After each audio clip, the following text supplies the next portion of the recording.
우리나라 분들이 만나면 가장 많이 하는 인사 두 가지를 뽑으라 하면 하나는 식사하셨습니까? 예요. 못 먹고 살았던 시간이 있어서 식사하셨습니까?가 인사가 되죠. 또 한 가지가 안녕하셨습니까? 입니다. 옆에 분들에게 한번 인사하시겠어요? 안녕하셨어요? 안녕하셨어요? 예, 안녕하셨어요? 여러분, 이 안녕이란 말 무사하냐는 거죠. 워낙에 별일이 많았던 우리나라 역사였기 때문에 간밤에 무고했느냐 안녕하셨어요입니다.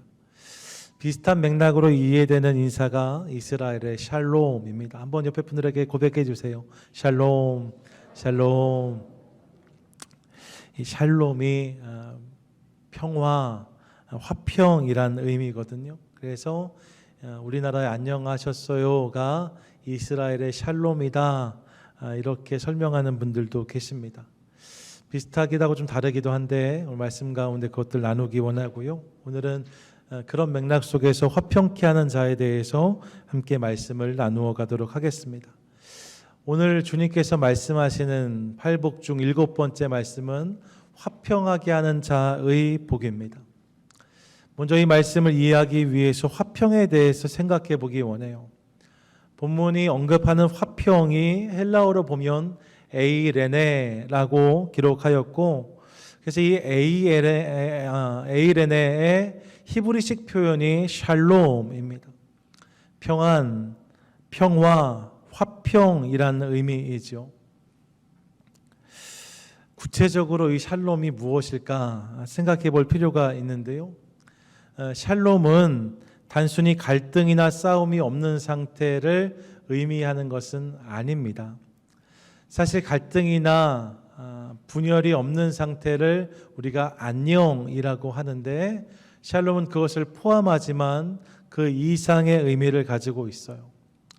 정확히 말씀드리면 샬롬이 어떤 의미인가? 샬롬은 그렇게 분열과 갈등이 없는 것을 넘어서 그 가운데 하나님의 뜻이 오롯이 이루어지고 있는 상태, 하나님의 뜻이 온전히 임하고 있는 상태를 샬롬이라고 합니다. 이 땅의 모든 것이 하나님이 디자인하신 그 각각의 자리에서 하나님께서 하게 하신 그 일을 감당함으로 평온한 상태, 이게 샬롬, 즉 화평인 거죠. 그래서 우리는 이런 장면에서 샬롬을 떠올릴 수 있는데, 대자연 속에 여러분 상상해 보세요. 큰 자연의 숲속에 들어갔는데 바람이 살랑살랑 불어옵니다. 바람이 불 때마다 나뭇가지와 나뭇잎들이 흔들려요. 따뜻한 햇살이 내리쬐고 있습니다. 새들의 지저귀이 들려오고 졸졸 물이 흘러갑니다. 그리고 종종 토끼나 다람쥐 같은 동물이 뛰어노는 모습을 만나게 되어져요. 하나님께 자연을 그렇게 지으셨는데 그렇게 머물러 있는 상태, 샬롬이라고 할 수 있습니다. 그런데 여러분, 샬롬은 이런 장면만을 의미하지는 않아요. 하나님의 뜻이 이루어지는 상태이기 때문에 다른 한편으로 생각해 보시면 세상 속에서 주님의 뜻을 이루기 위해 치열하게 달려가는 사람들의 모습 속에서 우리는 또한 샬롬을 발견할 수 있습니다. 또 땅끝까지 복음을 들고 나아가서 그 땅의 사람들과 어울려 살아가면서 그렇게 사명자의 인생을 살고 있는 어떤 이의 모습 속에서도 우리는 샬롬을 발견할 수 있습니다. 샬롬은 그런 거라는 거예요. 단순히 조용하거나 화평한 것을 넘어서 주님 뜻이 이루어지고 있는 상태, 주님 뜻이 임하고 있는 상태, 이게 샬롬이라는 거죠. 샬롬이 그런 것인데, 본문을 보시면 이 화평을 말씀하시면서 성경은, 예수님은 화평을 누리는 자가 복이 있다라고 하지 않으시고 뭐라고 말씀하세요? 화평하게 하는 자가 복이 있다라고 말씀하십니다. 화평하게 하는 자, 이게 화평을 만드는 자라는 의미거든요. 그래서 영어 성경을 보시면 peacemaker라고 이 부분을 번역해 놓았습니다. 평화를 만들어가는 사람들, 화평을 만들어가는 사람들 넘어서 샬롬을 만드는 자, 그들이 복이 있다고 말씀하는 거죠. 화평을 누리는 자가 아니라 화평을 만드는 자가 복이 있다고 하시니까 우리가 조금 더 생각해 보게 됩니다. 화평은 좋은 것이에요. 그런데 생각해 보면 사실 이 화평을 만드는 과정은 마냥 즐거운 것이 아닐 수 있습니다. 이는 마치 사랑이 그런 것과 같아요.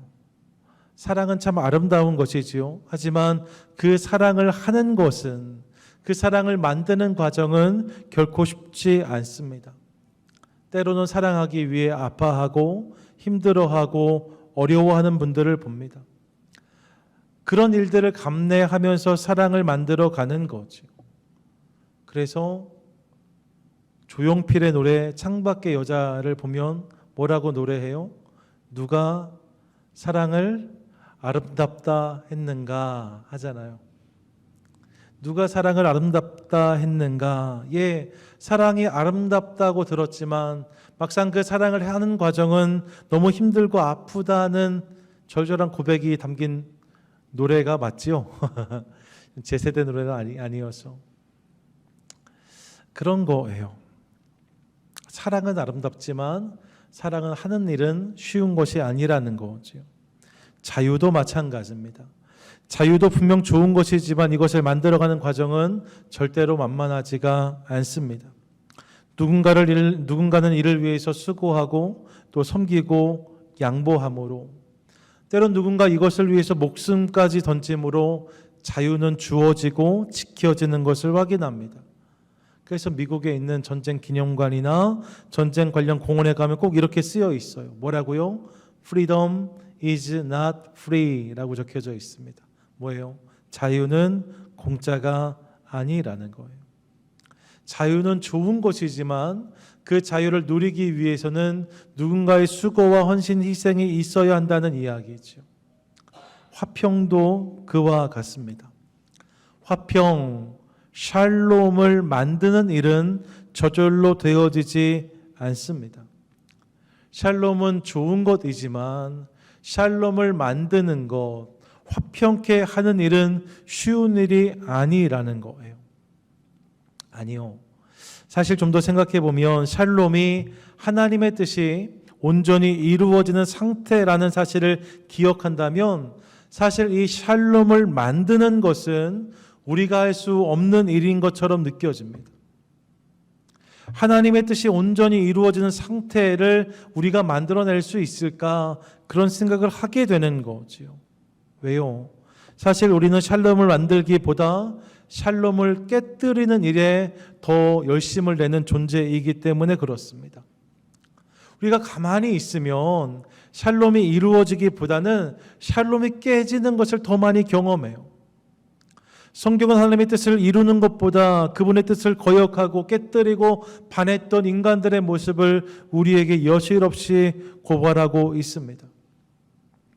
인류의 첫 조상이라 말하는 아담과 하와를 기억해 보세요. 에덴 동산은 그야말로 샬롬의 동산이었습니다. 주님의 뜻이 온전히 이루어지는 곳이었어요. 하지만 그들에게 오직 주신 한 가지 기준, 선악과를 먹지 말아라. 그 말씀을 깨뜨림으로 그들이 샬롬을 무너뜨리고 있는 것을 확인합니다. 그렇게 에덴을 상실하잖아요. 샬롬을 만들어가는 일보다 샬롬을 깨뜨린 그들의 모습을 발견해요. 그리고 이후에 등장하는 모든 이들도 예외 없이 주님의 뜻을 이루기보다는 그 뜻을 거스리고 반하는 일에 열심을 내는 것을 우리가 확인할 수 있습니다. 누구도 예외가 아니에요. 우리가 그런 존재입니다. 사실 우리는 샬롬을 만들 수 없는 자들인 거죠. 우리가 샬롬을 만들 수 있을까? 이런 생각이 드는 거예요. 그런데 주님은 화평케 하는 자가 복이 있다라고 말씀하는 것을 통하여서 우리를 그 자리로 초대하십니다. 화평하게 하는 자, 샬롬을 만드는 자, 하나님의 피스메이커가 되어야 한다고 말씀하는 거죠. 그러니까 이 초대가 참 어렵습니다. 그냥 화평하면 좋은 것 같지만 화평케 하는 자가 되라는 말씀은 참 부담이에요. 내 힘과 능력으로 가능해 보이지가 않습니다. 그렇기에 이 화평케 하는 자라는 말씀을 들은 우리의 자연스러운 반응은 이런 질문을 하는 것입니다. 어떤 질문이요? 하나님, 우리가 어떻게 화평케 하는 자가 될 수 있습니까?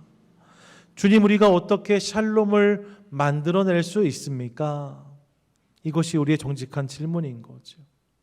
그런 질문을 하지 않을 수가 없어요. 이 질문에 대한 답을 찾아야 그 인생에 부어주시는 복을 나의 것으로 경험할 수 있는데, 하나님, 우리가 어떻게 해야 화평케 하는 자가 될 수 있습니까? 이 질문을 가지고 본문을 묵상하던 중에 지난 두 번의 말씀에서 우리가 발견했던 공식이 떠올랐습니다.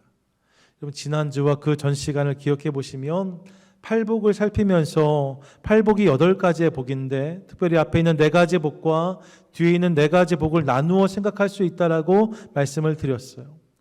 그런 맥락에서 전반부와 후반부의 복이 서로 안에 상관관계가 있는 것을 우리가 확인해 오았습니다. 전반부의 복이 내적인 변화, 내 안에서 일어나는 변화라면, 후반부에 언급되고 있는 4가지의 복은 이것이 내 안에 임한 복이 이제 겉으로 드러나는 외적인 작용이라고 설명할 수 있겠다 싶어요. 생각해 보세요. 심령이 가난한 자와 긍휼히 여기는 자를 우리는 연결했습니다. 그러면서 말씀드렸어요. 내 심령이 가난해질 때에 비로소 다른 이들도 나와 같이 가난한 자라는 사실을 깨달으면서 그들을 긍휼히 여길 수 있다고 말씀드렸습니다.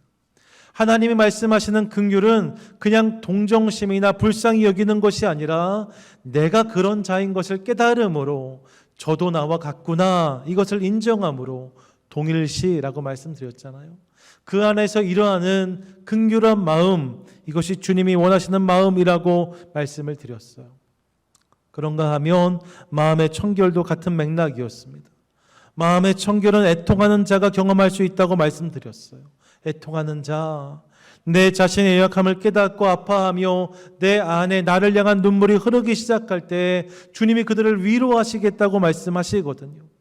자신의 곁으로 가까이 부르셔서 그들을 곁에 두시겠다고 말씀하십니다. 그렇게 애통하는 자가 됨으로 주님의 위로를 경험할 때 주님 곁에서 주님으로부터 깨끗이 되어지는, 주님의 보혈로 덮어진 놀라운 은혜를 경험하게 되고, 그것을 통해 마음이 청결해짐으로 이제 비로소 우리 삶 가운데 주님이 하시는 하나님의 일들을, 그분의 수를 깨달을 수 있다라고 지난주에 말씀을 드렸습니다. 같은 맥락에서 오늘 말씀을 본다면 우리는 언제 어떻게 화평하는 자가 될 수 있을까? 그 답이 3번째 복에 담겨져 있을 거예요. 마태복음 5장 5절 말씀인데 같이 한번 읽겠습니다. 시작. 온유한 자는 복이 있나니 그들이 땅을 기업으로 받을 것이미요. 아멘. 이게 3번째 복이었어요. 온유한 자.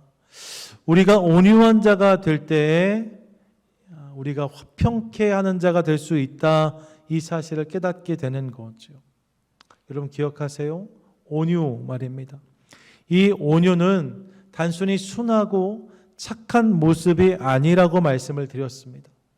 이 온유는 프라우스란 단어였어요. 길들여지거나 조절되다라는 의미가 있었습니다. 야생마가 길들여지는 모습, 거친 풍랑이 잠잠해지는 모습, 펄펄 끓던 열이 잡히기 시작할 때 이 프라우스란 단어를 사용한다고 말씀을 드렸어요. 그런 맥락에서 주님이 내 안에 오셔서 나를 다스리기 시작하실 때 그분의 통치 안에 머무는 삶, 그 모습이 온유라고 설명을 드렸습니다. 이게 온유인 거죠. 이게 그렇게 내 뜻과 내 생각, 내 고집, 내 혈기를 내려놓고서 주님의 뜻을 바라보며 살아가는 것, 이것이 온유입니다. 그리고 이 온유가 우리 삶에 자리하기 시작할 때 비로소 우리의 삶을 통해서 샬롬, 주님의 뜻이 이 땅 가운데 이루어질 수 있다는 사실을 깨닫습니다. 내가 주님이 다스리심 안에 거하는 것을 통하여서 이제 그런 내가 머무는 삶의 자리 가운데 하나님의 통치가 임하기 시작한다는 거예요. 주님의 뜻이 이루어지기 시작한다는 거예요. 샬롬이 만들어지기 시작하는 거죠. 이것이 화평케 하는 자, 샬롬을 만드는 자의 모습입니다. 결국 우리가 어떻게 화평케 하는 자가 될 수 있는가? 여러분, 언제 이것이 가능해요? 우리가 온유한 자가 될 때, 내가 주님의 다스리심 안에 거할 때, 그분의 뜻을 이루기 위해 치열하게 살아갈 때 우리가 화평케 하는 자가 될 수 있음을 깨닫습니다. 예, 여러분, 온유한 자가 되므로 주님의 화평이 나를 통해 이 땅 가운데 이루어지는 놀라운 복을 누리는 저와 여러분, 우리 모두가 되시기를 축복합니다. 아멘.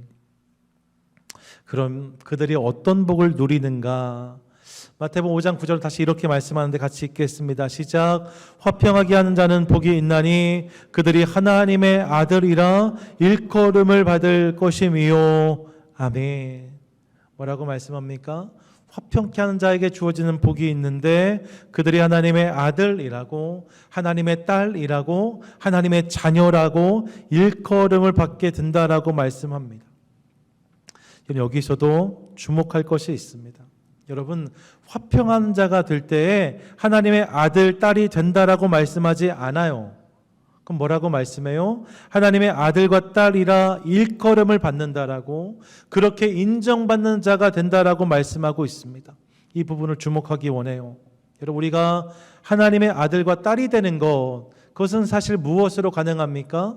언제 우리가 하나님의 아들과 딸이 될 수 있어요? 믿을 때입니다. 하나님의 아들과 딸이 되는 것은 믿음으로 되어지는 일입니다. 믿음으로 주님을 영접함으로 우리는 주님의 자녀가 되어져요. 요한복음 1장 12절인데 함께 읽습니다. 시작. 영접하는 자 곧 그 이름을 믿는 자들에게는 하나님의 자녀가 되는 권세를 주셨으니. 아멘. 뭐라고 말씀합니까? 믿음으로 우리가 주님의 자녀가 된다는 거예요. 다른 게 아니에요. 믿으면 우리는 그분의 자녀가 되는 거예요. 그런데 그렇게 주님의 자녀가 된 우리, 그런 우리를 세상이 어떻게 알아볼 수 있는가? 내가 하나님의 자녀란 사실을 세상이 어떻게 깨달을 수 있는가? 이때 그 일이 가능하다는 거예요. 우리가 이 땅에서 피스메이커가 될 때, 우리가 이 땅에서 샬롬을 만드는 사람들이 될 때, 하나님의 뜻을 이루어가는 삶을 살아갈 때, 그런 우리를 보면서 세상 사람들이 저 사람이 하나님의 자녀이구나, 이 사실을 깨닫게 된다는 거죠. 저 사람이 하나님의 아들이고 딸이구나, 그렇게 인정하게 된다는 거예요. 예, 믿음으로 우리가 하나님의 자녀가 되지만 하나님의 자녀됨을 세상으로부터 인정받을 수 있는 길, 세상에 이것을 증거할 수 있는 방법은 화평케 하는 자가 되는 것임을 깨닫습니다. 우리가 삶의 자리들 속에서 피스메이커로, 화평을 만드는 자로, 샬롬케 하는 자로 살아갈 때 우리가 하나님의 자녀로 인정받게 된다는 거죠. 예, 여러분, 우리 삶에 이런 모습이 있게 되기를 축복합니다. 아멘. 예수를 잘 믿는 것도 물론 중요하지만 여러분, 예수를 잘 믿는 것을 넘어서 이렇게 화평케 하는 자가 되는 것을 통하여서 저 사람을 보면 하나님이 살아계신 것 같아, 저 사람이야말로 예수 믿는 사람이구나, 이런 이야기를 듣는 저와 여러분, 우리 모두가 될 수 있기를 간절히 소망합니다. 아멘. 이것이 오늘 본문의 말씀인데요, 오늘 말씀을 통해서 우리가 기억해야 될 몇 가지를 함께 나누고 싶습니다. 같이 한번 읽기 원하는데 함께 읽습니다. 시작. 내 안에 샬롬이 먼저입니다. 본문을 대하면서 이 사실을 깨달았어요. 내 안에 샬롬이 먼저라는 거예요. 내 안에 샬롬이 있을 때 우리는 샬롬을 만드는 자가 될 수 있다는 사실을 깨닫습니다. 온유가 뭐라고 말씀드렸는가? 온유는 주님이 다스리심 안에 거하는 삶이라고 말씀드렸어요. 주님이 가라 하시면 가고 멈추라 하시면 멈추는 것, 이게 온유인 거지. 온유는 내 안에서 주님의 뜻이 이루어지는 것이라고 할 수 있습니다. 그렇게 생각하니까요, 온유는 다른 말로 무엇인가? 내 안에서 경험하는 작은 샬롬이라는 사실을 깨달아요. 온유가 뭐냐? 내 안에서 경험되어지는 작은 샬롬이 온유인 거예요. 이 작은 샬롬, 이 작은 샬롬이 내 삶 가운데 있을 때, 내 안에서 이 샬롬이 먼저 이루어질 때 이 샬롬이 나를 통해서 흘러갈 수 있다는 사실을 깨닫게 되어지는 거죠. 그러니까 여러분, 샬롬을 만드는 자가 되기 위해서 우리는 먼저 내 안에 샬롬을 만들어 가야 돼요. 내 안에 샬롬을 구하는 저와 여러분, 우리 모두가 될 수 있기를 원합니다. 하나님, 온유한 자가 되게 해주십시오. 주님의 다스리신 가운데 머물게 해주십시오. 주님 뜻이 내 삶 가운데 이루어지게 해주십시오. 온 세계와 열방을 이야기하기 이전에 내 삶 가운데 주님 뜻이 이루어지는 역사를 하나님 허락해 주시옵소서. 함께 기도하도록 하겠습니다. 설교하는 저부터 이 사실을 꼭 기억해야겠다 그 생각하였습니다. 다른 사람들에게 무언가를 말하기 이전에 내가 주님의 다스리심 안에 머물고 있는가, 내 삶 가운데 주님 뜻이 이루어지고 있는가, 그것이 중요하다는 사실을 깨달아요. 그것을 누리는 자가 삶의 지경 가운데도 그 일을 행할 수 있다고 말씀하시니까요. 여러분, 설교자만이 아니라 우리 모두가 마찬가지입니다. 다른 사람의 삶 가운데 샬롬을 만들어내기 위해서 먼저 내 안에 샬롬을 누리는 것이 중요해요. 주님을 기대함으로 내 안에 샬롬을 이루어가는 인생이 되게 해 주시옵소서. 이렇게 기도하고 응답받는 저와 여러분 되시기를 간절히 소망합니다. 아멘. 둘째로 깨닫는 것이 있는데 함께 읽습니다. 시작. 주님은 우리의 샬롬이 흘러가기를 원하십니다. 아멘. 두 번째로 이 사실을 깨달아요. 내 안에 샬롬이 먼저랍니다. 그런데 여러분, 내 안에 샬롬이 임하였다면 이제 그 샬롬이 나를 만족해 하는 것으로 멈추는 것이 아니라 이 샬롬이 끊임없이 다른 곳을 향해서 흘러가는 것, 그것을 주님이 원하신다고 오늘 말씀하세요. 오늘 본문이 우리를 초대하는 자리가 화평을 누리는 자의 자리를 넘어서 화평케 하는 자의 자리인 것을 기억하겠습니다. 내가 주님의 은혜를 경험하고 누리는 샬롬의 자리에 서는 것을 넘어서 이제 그 은혜가 있다면 나를 통해서 내 삶의 모든 지경 가운데, 이 세상 가운데 주님이 그 일을 행하시기 원하신다는 거죠. 화평을 누리는 것, 샬롬을 누리는 것을 넘어서 나를 통해서 화평케 하는 일들이, 샬롬이 이루어지는 일들이 일어나기를 원하신다는 거예요. 그래서 내가 있는 그곳에 주님의 뜻이 이루어지고 나와 함께하는 그들의 삶 가운데 주님의 마음이 부어지는 것, 주님이 그것을 원하신다고 말씀하십니다. 그러니까 여러분, 주님의 사람들은요, 성도는요, 고고한 학이 아닙니다. 까마귀 노는 곳에 백로야 오지 마라. 여러분, 하나님의 자녀들은 이렇게 말하는 사람들이 아니에요. 우리의 거룩은 문제를 외면하거나 피하는 것으로 지켜지는 것이 되어서는 안 됩니다. 문제를 외면하거나 회피하는 사람들이 아니라 오히려 그 문제 안으로 들어가서 적극적으로 그 가운데 반응하면서 그 문제를 향한, 그 어려움을 향한 주님의 마음과 뜻을 전함으로 주님이 원하시는 일들을 감당하고 그 일을 만들어내는 사람들, 그들이 하나님의 사람이란 사실을 깨닫습니다. 그래서 주님이 우리를 빛과 소금이라고 부르신 거죠. 빛과 소금의 중요한 특징 중 하나는 침투입니다. 빛은 어둠으로 침투합니다. 소금은 녹음으로 그 역할을 수행합니다. 여러분, 침투가 되어지지 않는 빛, 녹지 않는 소금은 아무 의미가 없다고 말씀하셨어요. 그러니까 저는 우리의 삶도 그런 것 될 수 있기를 원합니다. 주님의 화평을 이루기 위해서, 주님 뜻이 이루어지는 그 일을 위해서 주님께서 있게 하신 곳, 주님께서 가라 하신 곳을 향해서 날마다 나아가서 그곳에서 주님이 하라 하신 그 일들을 감당하는 우리 될 수 있기를 원합니다.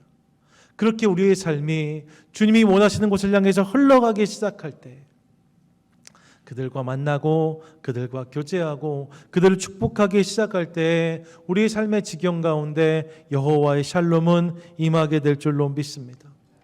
이 사실을 기대하시면서 하나님, 우리 가정에, 우리 사업과 직장에, 우리 교회에 내가 그곳에 있으므로 하나님의 샬롬이 임하게 하여 주시옵소서. 그 샬롬이 만들어지게 하여 주시옵소서. 이렇게 기도하는 저와 여러분, 우리 모두가 될 수 있기를 원합니다. 아멘. 끝으로요, 세 번째 깨달은 게 있어요. 그 세 번째 함께 나누며 함께 읽습니다. 시작. 복음을 전함으로 샬롬을 이루어야 합니다. 이 사실을 깨달았어요. 내가 샬롬을 먼저 경험하는 것 중요해요. 그리고 그 샬롬이 내 삶을 통해서 흘러가는 것도 중요합니다. 결국 이 모든 과정을 통해서 주님 뜻이 이루어지는 궁극적인 모습이 어떤 것일까? 그런 생각을 해봤어요. 주님이 원하시는 최고의 화평, 최고의 샬롬이 무엇일까? 온 세상을 향한 우리 아버지 하나님의 소원, 그렇게 생각하면서 떠오른 말씀이 디모데전서 2장 4절입니다. 함께 읽습니다. 시작. 하나님은 모든 사람이 구원을 받으며 진리를 아는 데 이르기를 원하시느니라. 아멘. 뭐라고 말씀합니까? 모든 사람이 구원을 받으며 진리, 즉 예수 그리스도 그분을 알게 되는 것, 이것이 우리 하나님 마음속에 있는 소원이라고 성경은 선포하고 있습니다. 결국 우리가 만들어야 되는 최고의 샬롬이 무엇인가? 이 땅 가운데 우리가 주님이 일구어야 되는 가장 큰 주님의 뜻이 무엇인가? 모든 자들이 주님을 알고 구원을 받는 거예요. 주님께 나아가는 거예요. 이것이 주님이 원하시는 열방의 샬롬이지요. 이 일을 감당함으로 우리는 화평케 하는 자가 될 수 있다는 사실을 깨닫습니다. 이번 주간에 제가 선교사님 가정을 한 가정 만났는데요. 저희 교회 종종 선교사님들이 오시고 교제하고 격려하고 또 우리 교회의 마음을 전하고 모르는 일들이 주중에 종종 있는데 이번 주간에 한 선교사님 가정이 오셨어요. 말리라고 들어보셨어요? 발리 아니고 말리. 발리는 휴양지인데 말리는 서북 아프리카에 있는 나라입니다. 많이 덥겠지요. 뿐만 아니라 프랑스 식민지였는데 프랑스의 식민이 끝나면서 많은 아프리카 나라들이 그런 것처럼 급격하게 이슬람화된 나라 중 하나입니다. 기독교 인구가 1% 미만으로 알려지고 있고 이슬람 극단주의 세력들이 여전히 활개치는 나라예요. 그리고 계속적인 내전과 내분이 있는 나라입니다. 최근에도 북부와 남부의 내전의 위험이 증가하면서 여러 가지 위기들이 있다 합니다. 그곳에서 10년 넘게 사역하신 선교사님 가정, 근데 저하고 나이가 비슷하시더라고요. 그러니까 젊음의 때 그 땅에 가서 10년 넘게 선교 오신 거죠. 최근에 내전의 위기가 좀 격화되면서 선교 본부에서 아무래도 나와야 될 것 같다. 아이들이 어려요. 막내가 6살 된 것 같은데 아주 조그만 아이 같이 만났는데 너무 예쁜데 그 땅에 살다가 온 거죠. 선교국에서 나오라고 요청을 해서 그 말리에서 철수하게 되었어요. 근데 그러면 한국으로 돌아갈 수 있잖아요. 선교사로 새 텀을 감당했고 어쩔 수 없는 상황에 철수를 하는 거니까 10년 이상 그 땅을 섬겼고 꽃 같은 30대를 그 땅에 바쳤으니까 이제 한국으로 돌아와도 될 것 같은데 그 선교사님이 다시 세네갈로 들어간다고 하시더라고요. 말리 옆에 세네갈이 있는데 그곳에 가서 다시 개척 사역을 시작하시겠다고 하였습니다. 힘들고 어려운 땅인데 다시 그 땅에 가서 그 땅의 사람들과 그 일을 시작하겠다고 말씀하시는데 저에게 큰 은혜가 있었어요. 이런 삶을 살아가는 분들, 그러면서 제가 아는 한 분의 선교사님의 이야기가 오버랩 되었는데요.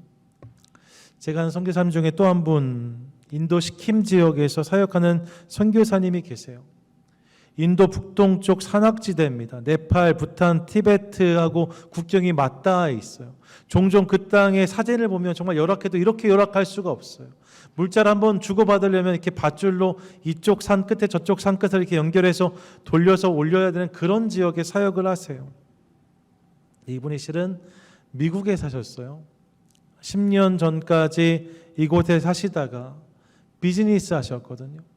부동산 크게 하셨던 분이신데 주님의 부르심을 경험하고 그거 다 정리하고 그 땅에 가셔서 그들을 섬기는 분이셨습니다. 근데 인도가 선교사님들을 추방하는 일이 많이 있잖아요. 비자 문제를 걸어서 자꾸 추방하거든요. 그분이 최근에 그런 일이 있다는 이야기를 제가 들었어요. 그걸 알고 있는데 그러면 10년 넘게 그 땅을 섬기셨으니까, 너무나 힘들고 어려운 땅에서 수고하셨으니까 이제 미국에 돌아와서 사역을 감당해도 되실 것 같은데, 그분이 어디로 가셨는가? 인도에서 철수해서 말리로 가셨다는 거예요. 아까 그 선교사님 있잖아요. 그분이 철수하셨는데 그 자리에 누가 들어갔는가? 이 내외분이 들어가셨다고 하더라고요.